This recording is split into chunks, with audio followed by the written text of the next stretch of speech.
தினசரி வாழ்க்கையில் ஒரு மனிதனோட பார்வையில் எத்தனையோ பொருட்கள் காட்சியாக வந்து போகுது. சில காட்சிகள் புரிந்தும் பல காட்சிகள் புரியாமலும். அப்படி இன்னைக்கும் புரியாத ஒரு காட்சியாக இருக்கிறது நமக்கு மேலே விரிந்த கூரையாக இருக்கின்ற வானத்துடைய காட்சி. எண்ணவே முடியாத, எண்ணிக்கையிலே அடங்காத விண்மீன் கூட்டங்கள் இந்த வானத்தில் ஏராளமாக பிரகாசிக்குது. இந்த வானம் தாண்டிய ஒரு பார்வை உண்டா? விண்மீன் கூட்டங்கள் நம்ம கண்களுக்கு விளங்குமா? இந்த கேள்விகளுக்கு பதில் கிடைக்க விண்ணை தாண்டி பார்ப்போமா?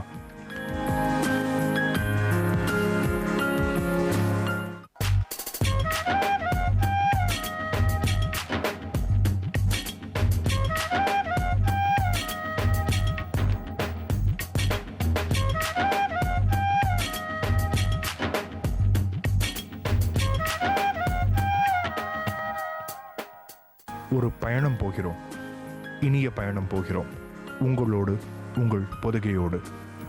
நம்ம பயணம் தொடங்குகிற இடம் சென்னை. பயணம் மேற்கொள்கிற பாதை சென்னை பெங்களூரு சர்வதேச நெடுஞ்சாலை. பயணம் போய் சேர போகிற இடம் பெருமை மிகு அறிவியல் சாதனை படைக்கும் இடம். நம்ம போக போகிற இடத்துடைய சாதனை என்னன்னா, வானத்தையும் தாண்டி எட்டி பார்க்க உதவும் திறவுகோள் அமைக்கப்பட்டுள்ள இடம் இது. நம்முடைய பயணத்தின் இலக்கு அமைந்துள்ள இடமான காவலூர் இன்னும் சில கிலோமீட்டர் தொலைவில்.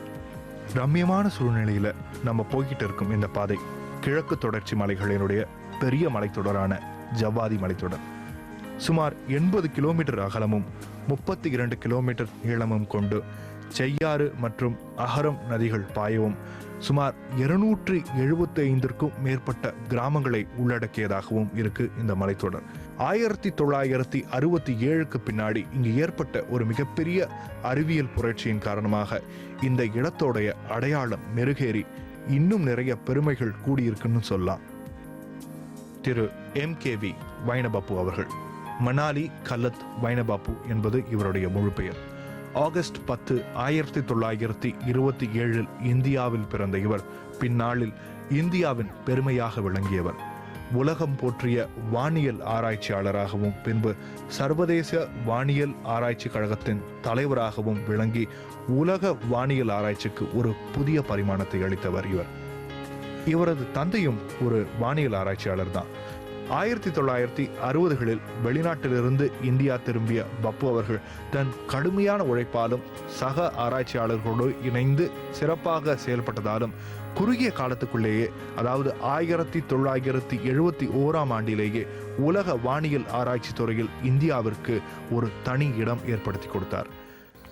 அணுவை துளைத்தேழு உலகம் புகுத்தின்னு ஔவையார் பாடின காலம் தொடங்கி ஆரியபட்டா காலம் தொடர்ந்து இன்று வரை இந்தியாவில் விஞ்ஞானத்தோடைய வளர்ச்சியும் விஞ்ஞானிகளுடைய பங்களிப்பும் நிறையவே இருக்கு. அதுவும் குறிப்பா வானியற்பியல்ல உலக அளவுல பிரசித்தி பெற்றவரும் இந்திய வானியற்பியல் ஆராய்ச்சிக்கு அடித்தளம் அமைத்து கொடுத்தவருமான திரு வைனபாபு அவர்களுடைய முயற்சிகளால் சுமார் 40 ஆண்டுகளுக்கு முன்பு 1960களில் முதல்ல தொடங்கப்பட்டதுதான் இந்த காவலூர் தொலைநோக்கியகம். இப்போ எனக்கு பின்னாடி நீங்க பார்க்குற இந்த தொலைநோக்கி 15 அங்குல தொலைநோக்கி. 15 அங்குல தொலைநோக்கியோடு அன்று ஆரம்பிக்கப்பட்ட காவலூரில் இந்த பயணம் இன்னைக்கு ஆசியாவின் மிகப்பெரிய தொலைநோக்கி இருக்கின்ற இடமாக மாறியிருக்கு. இங்க இப்போ மொத்தம் 5 தொலைநோக்கிகள் ஆராய்ச்சிக்காக பயன்படுத்தப்படுது.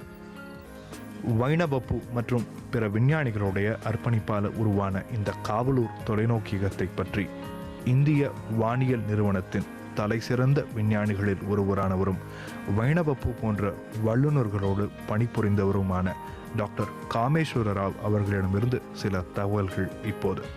Can you describe his life in brief and also his contributions to the astronomical science? Oh yes, he's a remarkable man. He's indeed a remarkable man. He had passion for and it was nature, to study nature. Everything used to delight him, from butterflies to rainbows to cobwebs to telescopes and clocks and so on. There are major discoveries which he made. There's a very major effect which is known after him, his name, Wilson-Bappu effect, which relates to the luminosity, to the brightness of a star, the energy it puts out, to a spectroscopic criteria which we can measure from the spectrum of the star. So by measuring this, we know how much of energy it puts out. He contributed to the growth of astronomy in the context of world astronomy. He was a world figure in astronomy and wanted to enhance the capabilities of this country in the field of astrophysics. Nighttime astronomy was not being pursued very effectively in the country. So there was a strong need for an observatory which can operate in the nighttime to study stars and galaxies and the rest of the universe. See, to start an observatory, you need a lot of infrastructure. And to develop an infrastructure in a very remote place in those conditions is not very easy. So, and secondly, there was a big attraction to the southern hemisphere. There were very few telescopes those days in southern hemisphere which can survey and which can study southern hemisphere stars and galaxies and the whole. So he thought, being in south, India goes up to almost 8 degrees latitude. So being in south would be, southern sky would be accessible. So he tried to choose the best place in southern India where nighttime astronomy can be pursued. And that's how this observatory started coming up. So this is not the best place to study, to do astronomy, but this is the most convenient, optimal place that time to study, to start an observatory and build up. See, to build a facility of technological importance in a wilderness needs a lot of effort. Infrastructure, power, water, everything is a problem. And so to start that, you need close by cities and so on and so forth. This is and then he studied the atmospheric conditions. There was a team which stayed here, including him. He used to stay in some government guest, traveler's bungalow, and then come stay here, spend the nights in the forest, and study the nighttime conditions. How conducive is it to astronomy? Astronomy is very demanding. It needs very stable sky, stable atmosphere, because you don't want the twinkle of the stars to spread the light. So we are, after all, collecting very tiny light sources. So the stability is, the better it will be concentrated, and the more the efficiency of our collecting the light with the telescope. And the winds have to be more smoother. So it shouldn't be turbulent. So all these conditions, number of nights, clear nights available to study in the night. So these are the various parameters from which, and less dust. So this, and then less contamination. The future development also should be as dark sky as possible. So these are various parameters on which a decision is made to locate this observatory here.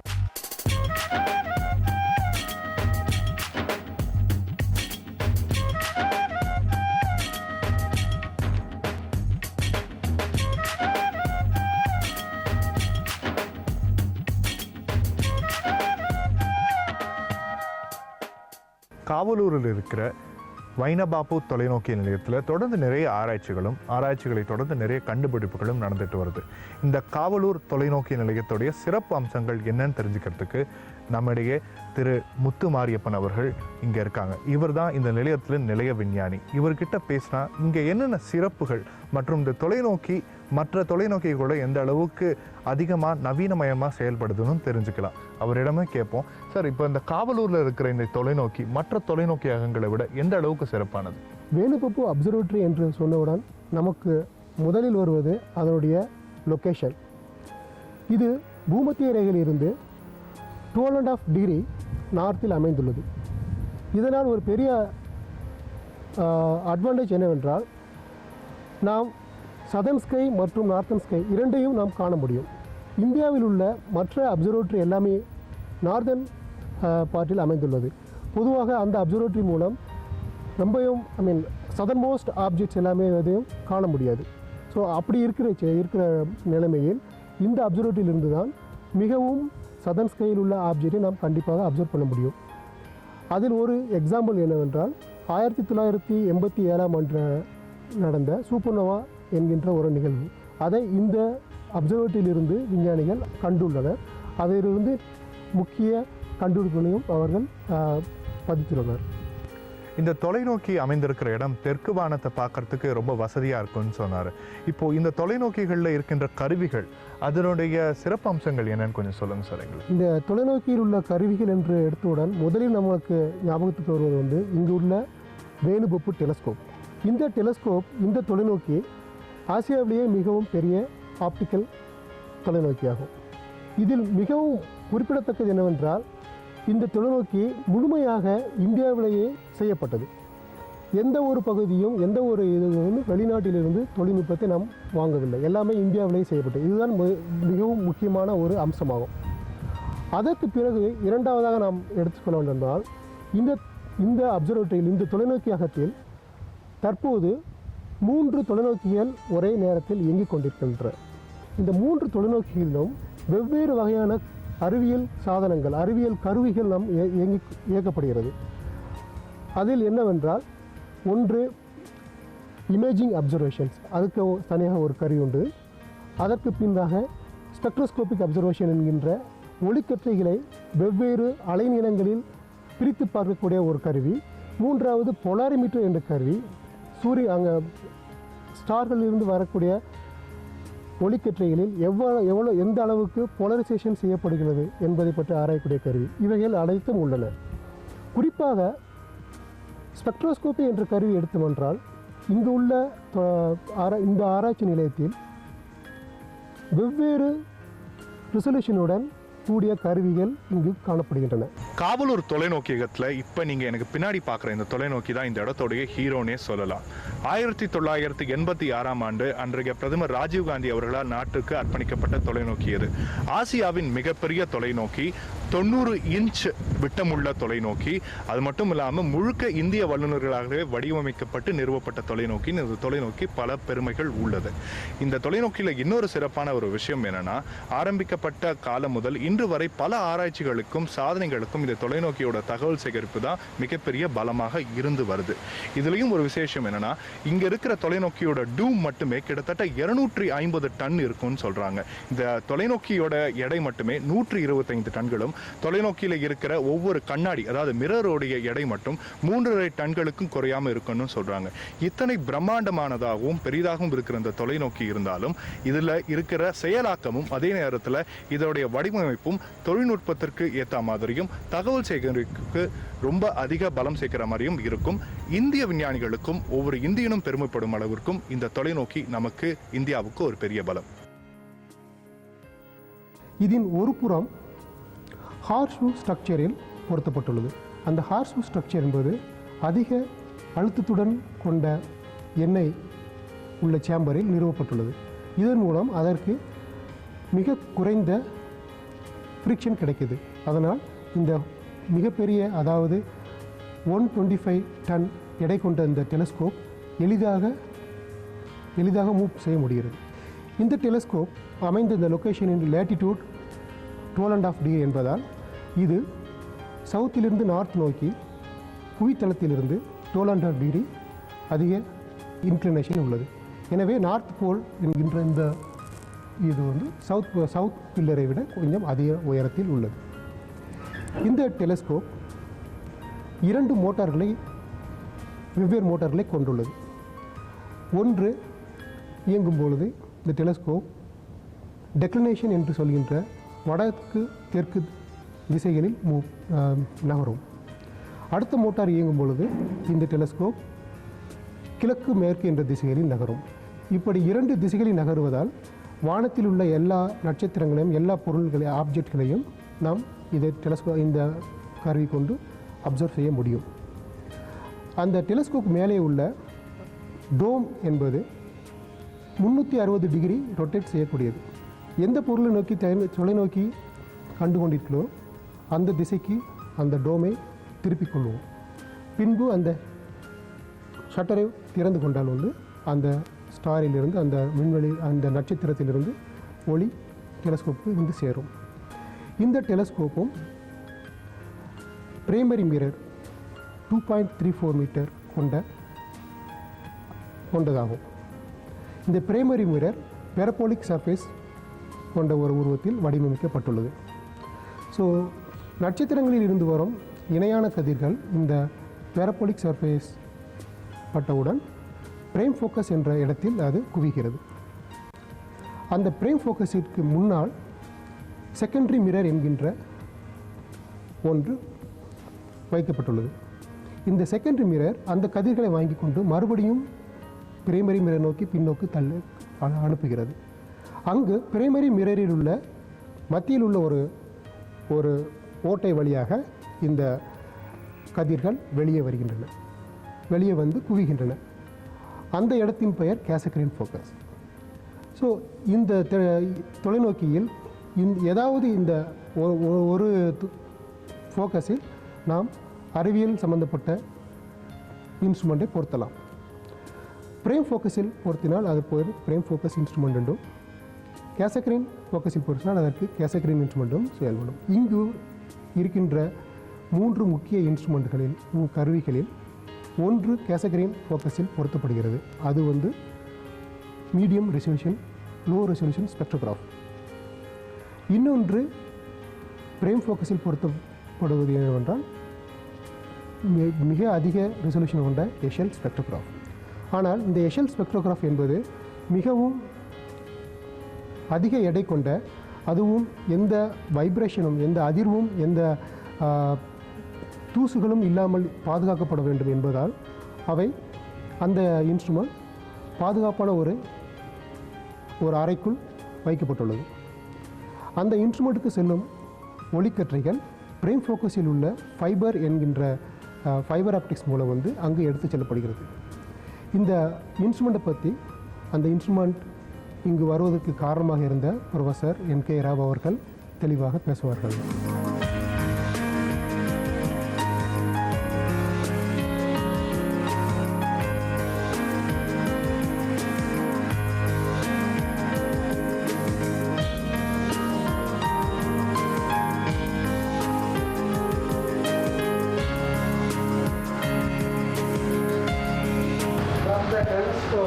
We bring the light of the stars through these optical fiber cables and then feed into this instrument called spectrometer. And the light comes here, gets parallelized, and then it goes up to there. There is a small mirror which reflects into this part called collimator. It has a 6-lens system which makes the light parallel, and then puts onto the one disperser element called K+, which is a cross disperser. Then goes on to this big grating. It's a special grating called Herschel grating, which arranges the spectrum in different orders in a 2-dimensional way. And that is one of the biggest gratings which are made. Then the light again comes back second time through this optical system, and then now while going in it gets dispersed there. While coming in, this will act as a camera and push the stellar spectrum, stellar rainbow, onto this detector called the CCD, charge coupled device. It's an electronic detector where the spectrum arranges the light, it's very light sensitive, arranges the photons from the star in frequencies. So that is a spectrum where we study the physical nature of stars, galaxies, whatever we can feed into the spectrograph. Whatever recorded by the spectrograph is displayed here in this screen. The spectrum, this is what we call spectrum. It is a stellar rainbow. These dark markings on that tell the history of the stellar and the atmosphere and the contents about the stars. That's what we study. Is operated remotely by sitting here. Both the telescope as well as the instrument, all the adjustments have to be done in the night and done from this place. So the reason why we use a telescope is to gather more light. See, the tiny light of the star is gathered by the telescope, and 100 microns fiber takes it to the spectrograph and now disperses into such big bands. So that's the reason why we need a telescope.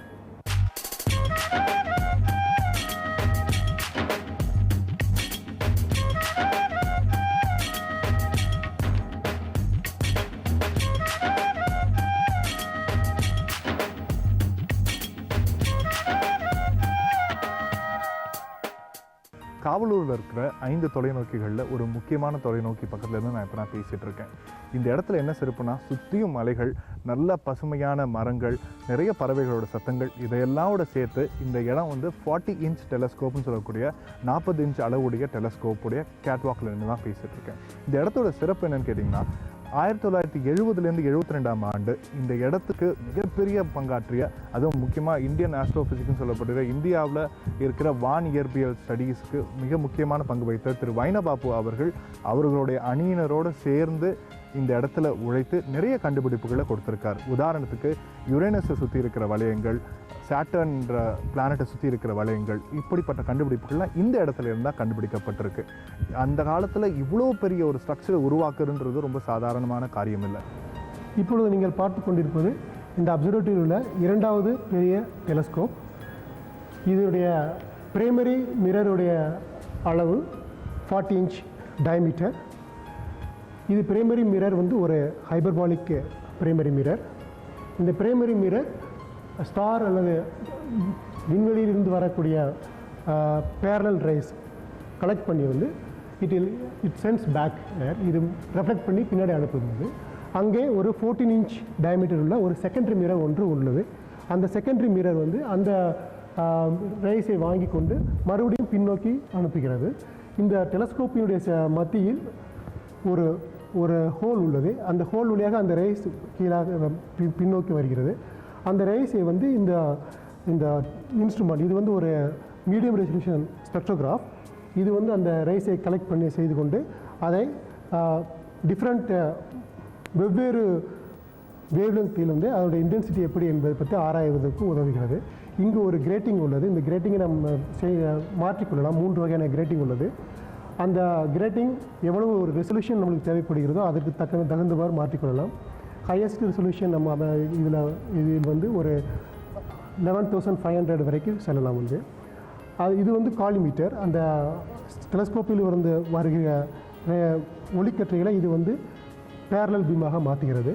அந்த கிரேட்டிங்கில் இருந்து வர்ற output வந்து நம்மளுக்கு இந்த camera, imaging camera மூலமாக இந்த சிசிடியில் record செய்யப்படுகிறது. இந்த டெலஸ்கோப் வந்து ஈக்விட்டோரியல் மவுண்ட் என்கின்ற மவுண்டில் நிறுத்தி வைக்கப்பட்டுள்ளது. இந்த மவுண்டில் ஒரு சிறப்பு அம்சம் என்னவென்றால், இந்த பூமி வந்து ஒரு ஆக்சிஸ், புவியினுடைய ஆக்சிஸும் இந்த டெலஸ்கோப்போடைய ஆக்சிஸும் ஒரு ஆக்சிஸும் ஃபிக்ஸ் பண்ணப்படுகிறது. இதனால் பூமி எந்த டைரக்ஷனில் ரொட்டேட் செய்யப்படுகிறதோ அதே டைரக்ஷனில் இந்த டெலஸ்கோப்பை நாம் ட்ராக் செய்தால் அந்த பர்டிகுலர் சோர்ஸ் வந்து நம்ம கன்சிடரேஷனில் எப்பொழுதும் இருந்து கொண்டிருக்கும். ஸோ இதில் பண்ணுவதற்காக இந்த இன்க்ளினேஷன், இந்த ஆக்சிஸோட இன்க்ளினேஷன் வந்து பூமியினுடைய ஆக்சிஸை விட 12.5 டிகிரி இருக்க வேண்டும். அந்த 12.5 டிகிரி என்பது இந்த அப்சர்வேட்டரியுடைய லொக்கேஷனில் உள்ள லேட்டிடியூட். இதை நாம் பிளாட் செய்து பார்த்தால் அது இவ்வாறாக வரும். இதில் உள்ள சில பிரைட் லைன்ஸை பற்றி நாங்கள் தெரிந்து கொள்ளலாம். இந்த பிரைட் லைன்ஸ் என்பது 6563 ஆங்ஸ்ட்ராம் என்ற வேவ்லெங்த்தில் உள்ள ஒரு ஹைச்சால்ஃபா லைன் வந்து இதில் இருக்கிற ஒரு டீப் ஸ்பிரிட் நாங்கள் பார்க்கிறோம். இதனுடைய சயின்டிஃபிக் இம்ப்ளிகேஷன் பற்றி படித்துக் கொள்கிறோம். இந்த அப்சர்வேட்டரியில் நடந்த முக்கியமான கண்டுபிடிகள் என்று சொல்லும்போது வந்து முக்கியமான ஒன்று வந்து யுரேனஸ் ரிங்ஸ். இந்த யுரேனஸ் ரிங்ஸை வந்து இங்குள்ள 40 இன்ச் டெலஸ்கோப்பில் இங்கு உள்ள விஞ்ஞானிகள் கண்டுபிடித்துள்ளனர். அது ஒரு முக்கியமான கண்டுபிடிப்பாகும். அதன் பிறகு சாட்டனுடைய அவுட்டர் மோஸ்ட் ரிங்கும் இங்கு தான் கண்டுபிடிக்கப்பட்டது. அது மட்டுமன்றி பல அஸ்ட்ராய்டுகளும் இங்கு கண்டுபிடிக்கப்பட்டுள்ளது. முக்கியமான ஒன்று ராமானுஜம் என்ற அஸ்ட்ராய்டு இந்த அப்சர்வேட்டரியில் தான் கண்டுபிடிக்கப்பட்டுள்ளது.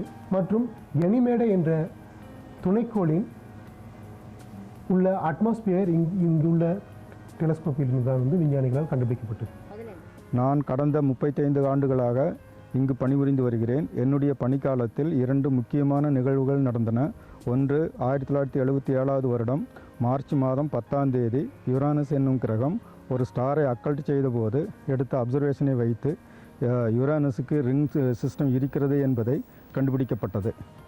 அதேபோல் இனியொரு முக்கியமான நிகழ்வு 18 இன்ச்சு ஸ்மித் டெலஸ்கோப் வழியாக 10வது பிளானட்டை சர்ச் செய்யும்போது ஒரு அஸ்ட்ராய்டு கண்டுபிடிக்கப்பட்டது. அந்த அஸ்ட்ராய்டுக்கு இந்திய விஞ்ஞானி ராமானுஜன், மேத்தமெட்டிஷியன் ராமானுஜனுடைய பேர் வைக்கப்பட்டுள்ளது. இந்த ஃபோட்டோகிராஃபிக் பிளேட்டில் தான் இந்த ராமானுஜன்ங்கிற அஸ்ட்ராய்டு ரெக்கார்ட் செய்யப்பட்டுள்ளது. ஆகஸ்ட் மாதம் 10ஆம் தேதி ஃபவுண்டர் டைரக்டர் ப்ரொஃபஸர் வேணுகோபால் அவர்களுடைய பிறந்த நாள். அந்த நாளன்று கல்லூரிகள் மாணவர்களை இங்கு அழைத்து அவர்களுக்கு சொற்பொழிவு நடத்தப்படுகிறது. இதில் நான் எங்கள் பெங்களூர் இன்ஸ்டியூட்டில் இருந்து ஒரு விஞ்ஞானியை, தலைமை விஞ்ஞானியை கூப்பிட்டு அவர் மூலம் ஒரு சொற்பொழிவு கொடுக்க ஏற்பாடு செய்கிறோம். அது மட்டுமல்லாமல் குயிஸ் ப்ரோக்ராமும் நம்ம ஏற்பாடு செய்கிறோம். இது மட்டுமன்றி எம்எஸ்சி பயிலும் மாணவர்கள் இங்கு வந்து ஒரு மாதம் முதல் 2 மாதம் வரை தங்கி இருந்து அஸ்ட்ரானமி ப்ராஜெக்ட் செய்யலாம். அது மட்டுமன்றி ஒவ்வொரு வருடமும் மே மாதம் எம்எஸ்சி ஸ்டூடெண்ட்ஸ் வந்து இங்கு உள்ள அகடமிக் ப்ரோக்ராம் ஒரு பகுதியாக இங்கு வந்து summer school in astronomy and astrophysics என்கின்ற ஒரு ப்ரோக்ராமை நடத்துகிறார்கள். இதன் மூலம் அந்த மாணவர்கள் அஸ்ட்ரானமி பற்றிய முழு விவரத்தையும், அது மட்டுமன்றி இந்த அப்சர்வேட்டரி பற்றிய முழு விவரத்தையும், இங்கு பயன்படுத்தப்படுகின்ற கருவிகள் பற்றிய முழு விவரத்தையும் பற்றி சொல்லிக் கொடுக்கப்படுகிறார்கள். அது மட்டுமன்றி இங்கு உள்ள 15 அங்குல தொலைநோக்கி மூலம் அவர்கள் நேரடியாக தானே வானில் உள்ள நட்சத்திரங்களையும் கோள்களையும் பற்றி அப்சர்வ் செய்கிறார்கள். இதனால் அவர்களுக்கு அஸ்ட்ரானமி பற்றிய மோட்டிவேஷன் அந்த சமயத்திலே வருவதற்கு அதிக வாய்ப்புகள் உண்டு. அவர்கள் அஸ்ட்ரானமியை ஒரு கேரியராக எடுத்துக்கொள்வதற்கும் இது பயன்படுகிறது.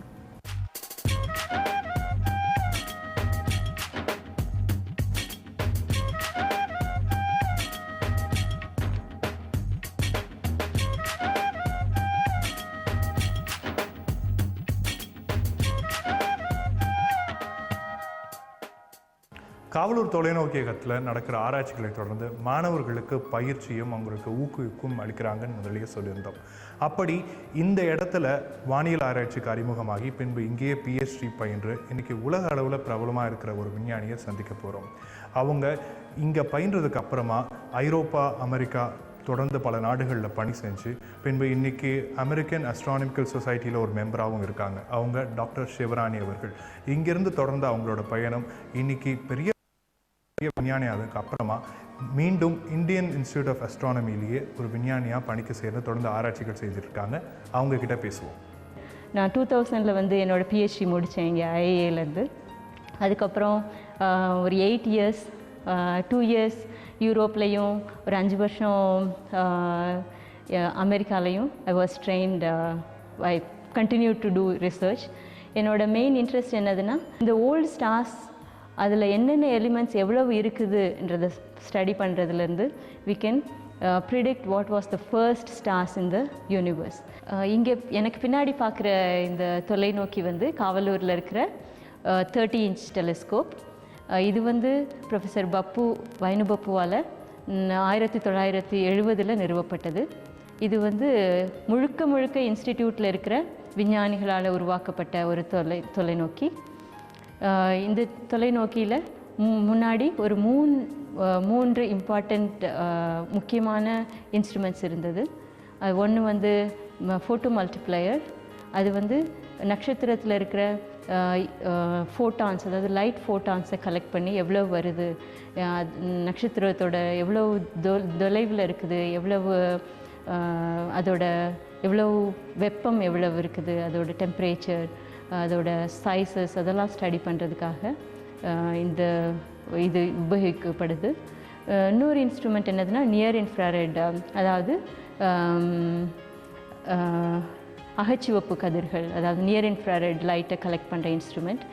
இது வந்து நட்சத்திரங்கள் டஸ்ட், அதாவது டஸ்ட் ரிங் இல்லாட்டி நிறைய ஸ்டார் ஃபார்மிங், இப்போ தான் அந்த ஸ்டார்ஸ் வந்து ஃபார்ம் ஆகிக்கிட்டு இருக்குது. அது வந்து அந்த நட்சத்திரமெல்லாம் நிறைய டஸ்ட் சுற்றி இருக்கும். அப்போ வந்து அந்த ப்ளூ லைட் வந்து அந்த டஸ்ட்டால் அது வந்து டஸ்ட் வந்து அப்சார்வ் பண்ணும்.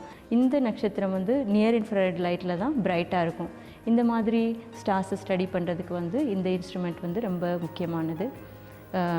இன்னொரு இன்ஸ்ட்ருமெண்ட் என்னதுன்னா ஸ்பெக்ட்ரோகிராஃப்.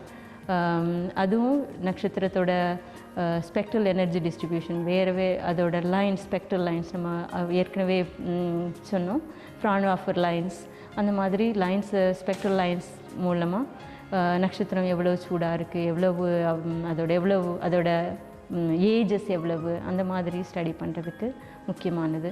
இப்போது இந்த புதிய இன்ஸ்ட்ருமெண்ட்ஸ் இப்போ பிளான் பண்ணிக்கிட்டு இருக்கோம். வானியல் ஆராய்ச்சி பற்றி ஆர்வம் இருக்கிற மாணவர்கள் கற்பதற்கு களமாக இருக்கிறது இந்த 15 அங்குல தொலைநோக்கி. இந்த தொலைநோக்கி செயல்படும் விதம், இதில் இருக்கிற தொழில்நுட்பம், இதை எப்படியெல்லாம் பயன்படுத்திருக்காங்க, இது ஆராய்ச்சிக்கு எப்படியெல்லாம் பயன்படுது, இதை பற்றிலாம் இந்த அறிவியல் வல்லுநர்கள் சொல்ல நம்ம கேட்போம். இந்த தொலைநோக்கி ரேணுபாபு அப்சர்வேட்டரியில் அமைந்திருக்கும் மிகவும் பழமையான தொலைநோக்கி. இந்த தொலைநோக்கியில் உபயோகித்து நட்சத்திரங்களின் பிரகாசத்தை அளவிடுவதற்காக உபயோகப்படுத்துகிறோம். 1976 நட்சத்திரங்களின் பிரகாசத்தை அளவிட்டு அந்த டேட்டாவை நாங்கள் ஆராய்ச்சிக்காக உபயோகப்படுத்தி கொண்டிருக்கிறோம். There are many types of variable stars in the sky. This telescope is used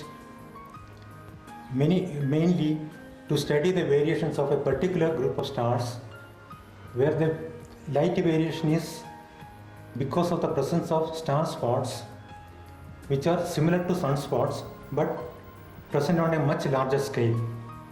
பல்லாயிரம் மைல்களுக்கு அப்பால் பார்க்கப்பட போகிற இந்த விண்வெளிகளையும் நட்சத்திரங்களையும் காண்பதற்கு இந்த தொலைநோக்கியத்தில் எப்படிப்பட்ட தொழில்நுட்பங்கள்லாம் இருக்கணும்னு நினச்சி பார்த்தா நிறையவே வியப்பான விஷயங்கள் நமக்காக காத்திருக்கு. இங்கே தொலைநோக்கியில் பயன்படுத்தப்படும் கேமராக்கள் மிகவும் தொழில்நுட்ப திறன் கொண்டவை. அவை சிசிடி கேமராக்கள் வகையைச் சேர்ந்தது. ஃபோட்டோ எலக்ட்ரிக் எஃபெக்ட் என்ற தத்துவத்தை அடிப்படையாக கொண்டது. இதே தொழில்நுட்பம் ஆக்ஷன் ரீப்ளேயில் கூட பயன்படுத்தப்படுகிறது. ஏறத்தாழ 1000 ஃப்ரேம்ஸ் பர் செகண்ட் என்ற அளவில் அந்த அவுட்புட் இருப்பதனால் மிக துல்லியமாக அந்த கிரிக்கெட்டில் காணப்படும் இந்த ஸ்லோ ஆக்ஷன் ரீப்ளேஸை நீங்கள் பார்த்திருப்பீர்கள். இந்த நுட்பத்திற்கும் இதற்கும் இருக்கும் ஒரே ஒரு வித்தியாசம் என்னவென்றால், அங்கே பயன்படுத்தப்படும் கருவிகள் கமர்ஷியல் கிரேட் என்ற வகையைச் சேர்ந்தது.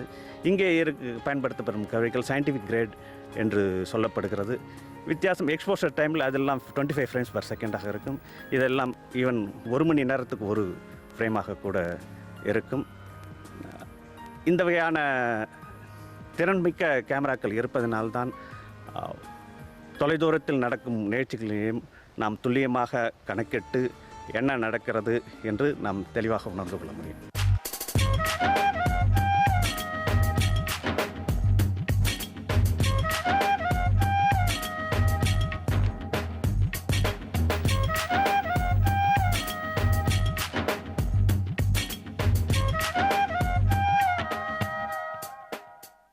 இப்போது நீங்கள் பார்த்துக்கிட்டு இருக்கிற டெலஸ்கோப் வந்து இந்த வேணுபுப்பு தொலைநோக்கி மையத்தினுடைய ஒரு புதிய வரவு. இது கடந்த சில மாதங்களுக்கு முன்பு தான் அமெரிக்காவில் உள்ள டிஎஃப்எம் என்ற கம்பெனியால் இந்த அப்சர்வேட்டரியில் நிறுவப்பட்டது. 16 இன்ச்சஸ் அகலம் கொண்டது. மிரருடைய சைஸ் 16 இன்ச்சஸ் வந்து. இந்த டெலஸ்கோப்புடைய முக்கிய வித்தியாசம் என்னவென்றால், மற்ற டெலஸ்கோப்பை விட இது எல்லாம் முழுக்க ஆட்டோமேட்டட். ஸோ அப்சர்வேஷனை நாம் ஆரம்பித்து விட்டுவிட்டால் எல்லாமே ஆட்டோமேட்டிக்காக இது செய்து கொண்டிருக்கும். இதை ரிமோட்டாக வந்து நாம் ஆப்ரேட் பண்ணி செய்து கொண்டலாம். ஸோ இந்த டெலஸ்கோப்புடைய முக்கிய 2 காரணங்கள், இங்கு நிறுவப்பட்டதனுடைய 2 காரணங்கள் என்னவென்றால், ஒன்று எக்ஸ்டென்ஷன் ஸ்டடீஸ் என்ற ஒன்றை செய்வதற்கும், மற்றொன்று சீயிங் என்கின்ற ஒரு ஸ்டடியை செய்வதற்கும் ஆகும். சீயிங் என்பது என்னவென்றால், விண்வெளியிலிருந்து வரக்கூடிய நட்சத்திரத்தின் அளவு வளிமண்டலத்தினால் பெரிதாகப்படுகிறது. ஸோ அதை அட்மாஸ்பியரிக் சிண்டுலேஷன் என்பது அட்மாஸ்பியரிக் வேரியேஷனால் வந்து அது வந்து ட்விங்கிள் செய்யப்படுகிறது. இதை எந்த அளவுக்கு இது இந்த ஒரு நட்சத்திரத்தின் ஒளி அளவு ட்விங்கிள் செய்யப்படுகிறது என்பதை மெஷர் பண்ணுவதற்காக அமைக்கப்பட்ட ஒரு இன்ஸ்ட்ருமெண்ட் தான் இந்த டிம் டெலஸ்கோப் என்பது. வேரியபிள் ஸ்டார் ப்ரோக்ராம் என்ற ஒரு ப்ரோக்ராமை இந்த தொலைநோக்கியில் வச்சு நாம் செய்து கொள்ளலாம். இன்னொரு முக்கிய அம்சம் என்னவென்றால், இந்த தொலைநோக்கியில் இதனுடைய டோம் ஸ்ட்ரக்சர் ஆகும். நாம் பார்த்த மற்ற தொலைநோக்கியில் உள்ள டோம் ஸ்ட்ரக்சர் வந்து கிளாசிக்கல் டோம் ஸ்ட்ரக்சர். அது வந்து ஒரு டோம் ரொட்டேட்டாக செய்யும், இன்னொன்று வந்து அதில் உள்ள ஸ்லிட் ஓப்பனாக செய்யும். இது அவ்வாறு அல்ல. இந்த டோம் ஸ்ட்ரக்சர் வந்து கொலாப்சிங் டோம் மாடல் என்று பெயர். இதனை அப்சர்வ் பண்ண ஆரம்பித்தவுடன் இந்த ஹோல் டோம் வந்து கொலாப்ஸ் ஆகிவிடும், கீழே படர்ந்து விடும். இது ஒரு லோட்டஸ் வந்து எப்படி ஓப்பன் ஆகுது என்பதை போல். ஸோ ஓரிரு நிமிடங்களில் அந்த எல்லா டெலஸ்கோப்போட எல்லா ஸ்ட்ரக்சரும் வந்து வெளியில் தெரியும். இதனால் வெளியில் உள்ள வெப்பநிலையும் டோம்க்கு உள்ளே உள்ள வெப்பநிலையும் எளிதாக சமப்படுத்திவிடும். இந்த மாதிரி சமப்படுத்தி விடுவதால் இந்த சீயிங் என்கிற மெஷர்மெண்ட்டை வந்து நாம் மிக அக்யூரேட்டாக மிக துல்லியமாக அளக்க முடியும். பொதுமக்களுக்கு இந்த தொலைநோக்கி நிலையம் ஒவ்வொரு சனிக்கிழமையும் மதியம் 2 மணியிலிருந்து மாலை 5:30 மணி வரை இங்குள்ள விபிடி தொலைநோக்கியை கண்டுகளிக்க அனுமதிக்கப்படுகிறார்கள். அது மட்டுமன்றி இரவு நேரங்களில் ஸ்கை கிளியராக இருக்கும் நாள்களிலெல்லாம் இங்குள்ள ஆரஞ்சு டெலஸ்கோப் மூலமாக நட்சத்திரங்களையும் மற்ற கிரகங்களையும் பார்ப்பதற்கு அனுமதிக்கப்படுகிறது. திரு வேணுகோபால் அவர்கள் இந்நிலையத்தை தேர்ந்தெடுப்பதற்காக முதலில் உபயோகித்த தொலைநோக்கி ஆகும். இங்கு தற்போது பள்ளி மாணவர்களுக்கும் பொதுமக்களுக்கும் ஒவ்வொரு சனிக்கிழமைகளிலும் வான்வெளியில் உள்ள கிரகங்கள், நிலவு, நட்சத்திரங்கள், நட்சத்திர கூட்டங்கள் முதலியவற்றை காண்பதற்கு அனுமதிக்கப்படுகிறது.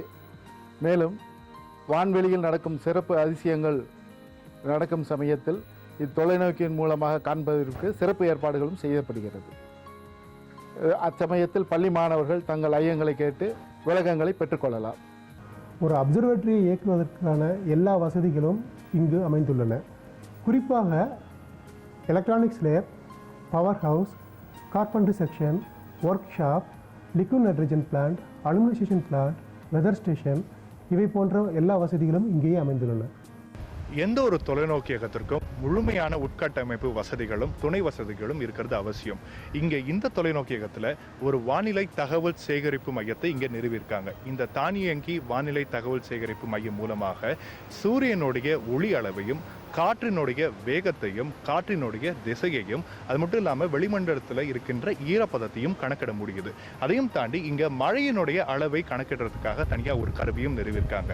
இந்த வகையில் இங்கே சேகரிக்கப்படுகின்ற தகவல்கள் அனைத்தும் இங்கே இருக்கின்ற ஆராய்ச்சியாளர்களுக்கு உதவியாகவும், அதே நேரத்தில் இந்த தொலைநோக்கியகம் தன்னிறைவோடவும் இருக்கிறதுக்கு உதவியாக இருக்குது.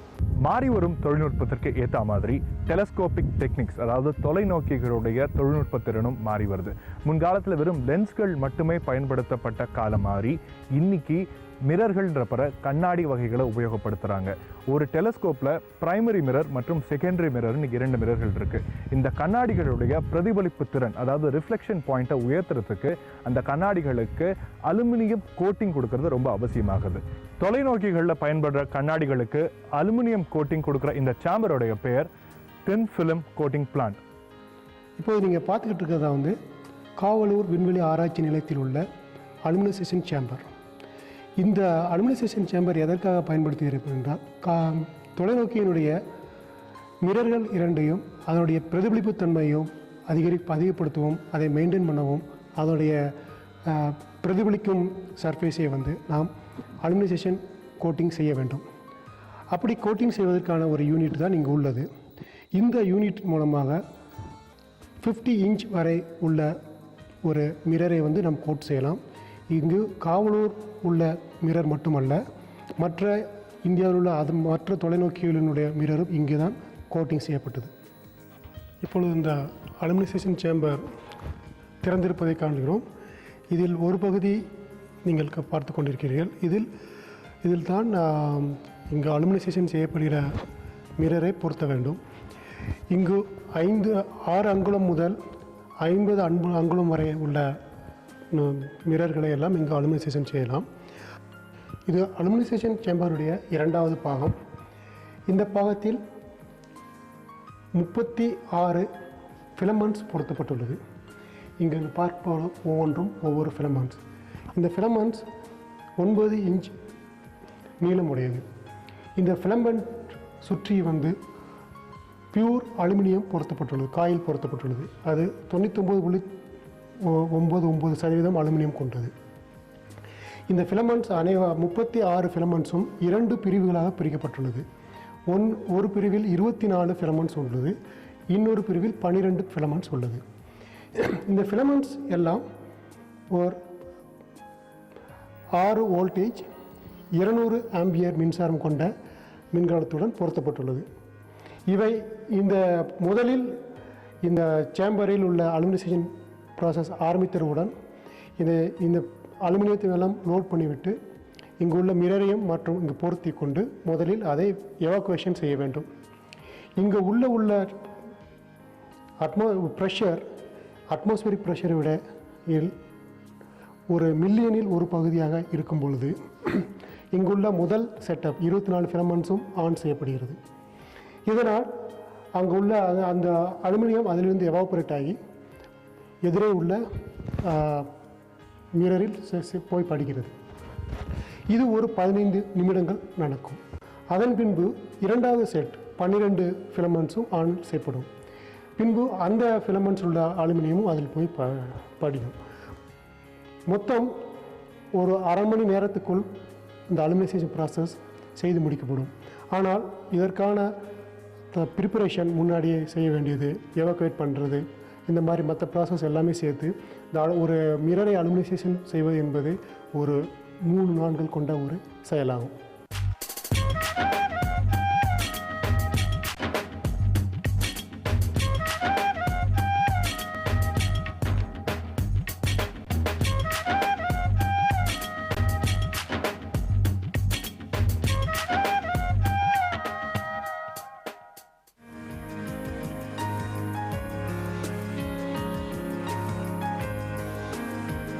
இந்த காவலூர் கிராமத்தில் இருக்கிற மக்கள் இங்கே இருக்கிற இந்த தொலைநோக்கியகத்தை பற்றி என்ன நினைக்கிறாங்கன்னு பேசி தெரிஞ்சுக்க முயற்சி செஞ்சோம்.